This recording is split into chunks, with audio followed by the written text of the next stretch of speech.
Thank you, Mr. Chair. Representative Downey, I just wondered if you remember the False Claims Act. I believe you were on the committee when that was part of our omnibus bill. I can't remember if you offered an amendment to take it out or not. But the False Claims Act is a federal program that started during the Civil War, so it has a long track record. A lot of states have their own state-based False Claims Act, and we passed one 2 years ago.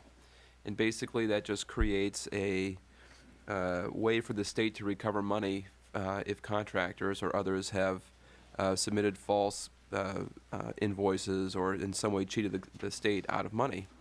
There's a long track record in a lot of states, and as I said, since the Civil War, the federal government had it. So we had a pretty sound basis for estimating what it might bring into the state of Minnesota. Excuse me. And there was some small cost to the Attorney General's office in doing it.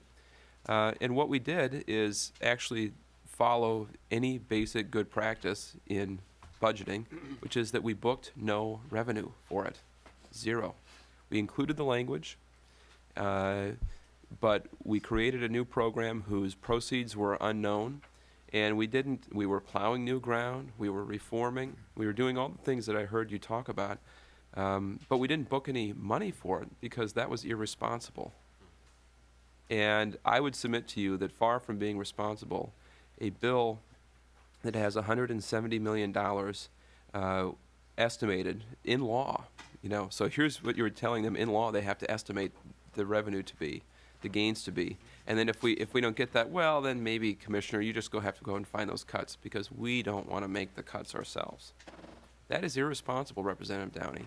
And there is a solid track record in this legislature of actually waiting until we see the results before we start booking the money. That's fiscal discipline.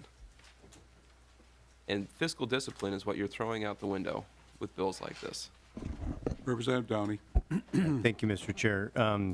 Just to refresh your memory, actually, I think I worked a little bit with Representative Simon on the False Claims Act and was at least a bit in the mix in terms of brokering some of the concerns of the business community with a couple of provisions in there, and actually, as you, I think, remember, voted for the bill out of committee and off the House floor. So I have no problem with the False Claims Act. But we did hear from the Attorney General that while we've added the staff with zero expectation in statute, zero accountability from the legislature holding the Attorney General accountable for some results, we haven't received any. And so we may have added a couple of attorneys and embarked on some interesting new forays over in the AG's office that hasn't produced anything.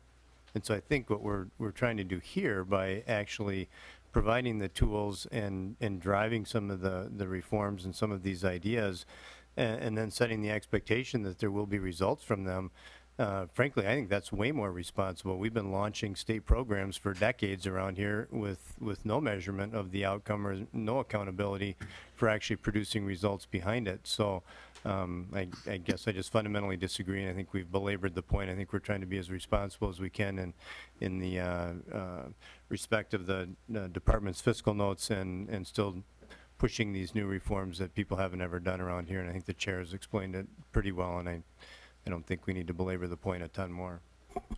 Representative Green.